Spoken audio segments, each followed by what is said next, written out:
নমস্কার বন্ধুরা, আবারও চলে এসেছি একটা রান্নার নতুন রেসিপি নিয়ে। একভাবে ডাল খেতে তো কারোরই ভালো লাগে না, ওই জন্য আজকে আমি ডালই বানাবো, কিন্তু ডালের একটা অন্য খাবার করে বানাবো, অন্য রেসিপি। তোমরা রান্নাটা দেখতে থাকো। আমরা ডালটা বেটে নিয়েছি, বেটে নিয়ে ঝাল, হলুদ, লবণ, পেঁয়াজ কুচি, লঙ্কা কুচি, একটু আদা রসুন বাটা দিয়ে ভালো করে আমরা মাখিয়ে কিছুক্ষণ রেখে দিয়েছি। এবার চলো কড়াইয়ের কাছে যাওয়া যাক, জ্বালিয়ে রান্না শুরু করা যাক। গ্যাসটা জ্বালিয়ে নিলাম। একরকম ডাল খেতে কারোরই ভালো লাগে না, কিন্তু এই রেসিপিটা করলে একবার খেলে বারবার খেতে হবে ও ভালোও লাগবে। এইটা হবে ডালের বড়ার মালাইকারি। তোমরা রান্নাটা পুরোটাই দেখো। কড়াইটা গরম হয়ে গেছে, এবার আমরা তেলটা ওপর থেকে দিয়ে দেব। দেওয়া হয়ে গেছে, তেলটা গরম হোক। এগুলো আমরা ছোট ছোট আকারে, ডালগুলোকে ছোট ছোট আকারে আমরা ভেজে নেব। তেল এখন গরম হয়ে তেলটা আমাদের গরম হয়ে গেছে। এবার ছোট ছোট এরকম বড়ার আকারে আমরা ভেজে নেব।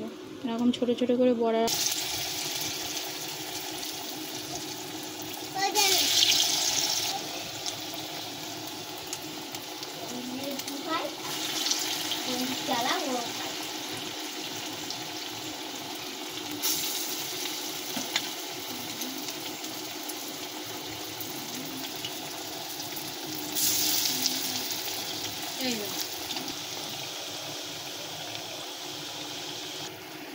আমাদের লাল লাল করে ভাজা হয়ে গেছে। এবার আমরা তুলে নেব। দেখো ভাজাগুলো কি সুন্দর মজা হয়ে গেছে।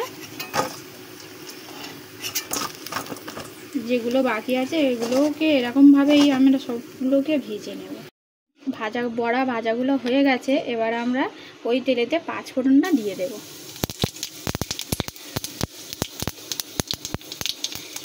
কুচিয়ে রাখা কিছু পেঁয়াজ দিয়ে দেবো।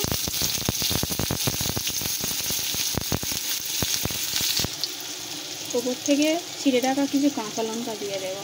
দিয়ে ভালো করে পেঁয়াজটাকে ভেজে নেব।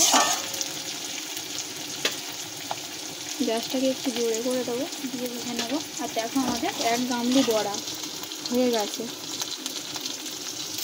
পেঁয়াজগুলোকে ভালো করে ভাজবো।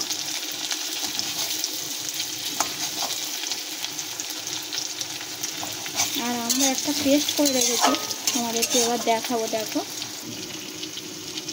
পেস্টটা করে রেখেছি। পেস্টটাতে কী দিয়ে পেস্ট করেছি জানেন? সর্ষে আর জিরে, সাদা সর্ষে ব্যবহার করেছি এতে আমি। সর্ষে, জিরে আর চারমগজ আর একটু পোস্ত দিয়ে এটাকে আমরা ভালো করে পিষিয়ে রেখেছি। দেখো আমাদের পেঁয়াজটা হালকা হালকা লাল হয়েছে, আর একটু আমরা লাল লাল করে ভেজে নেব।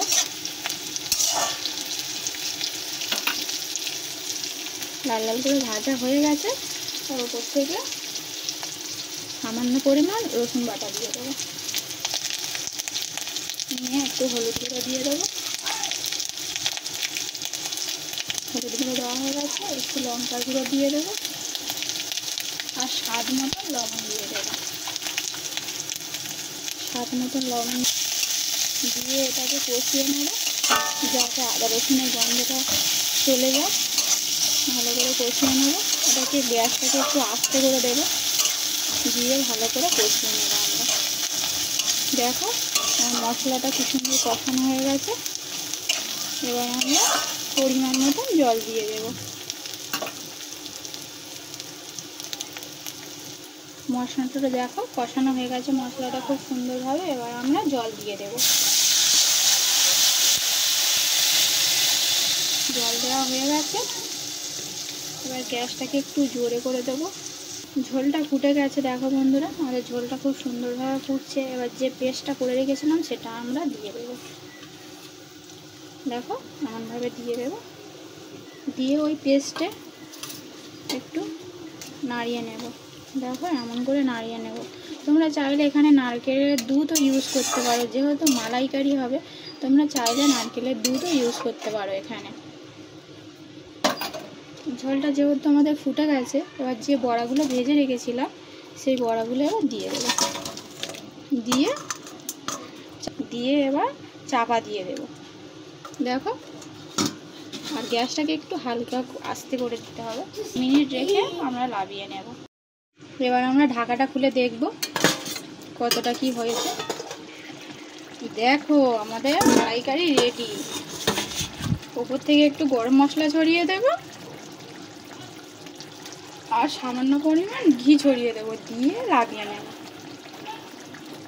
একটু ঘি দিয়ে দেবো সামান্য পরিমাণ। ঘি দেওয়া হয়ে গেছে, এবার একটু নাড়িয়ে নেব। আমার অবশ্যই আমার এই রেসিপিটা তোমরা বাড়ি একবার অন্তত করে খেয়ে দেখবে কেমন লাগে। অবশ্যই আমাকে জানাবে। অবশ্যই একবার বাড়িতে করে দেখবে। দেখো আমাদের হয়ে গেছে রেডি। এবার আমরা লাভিয়ে নিলাম।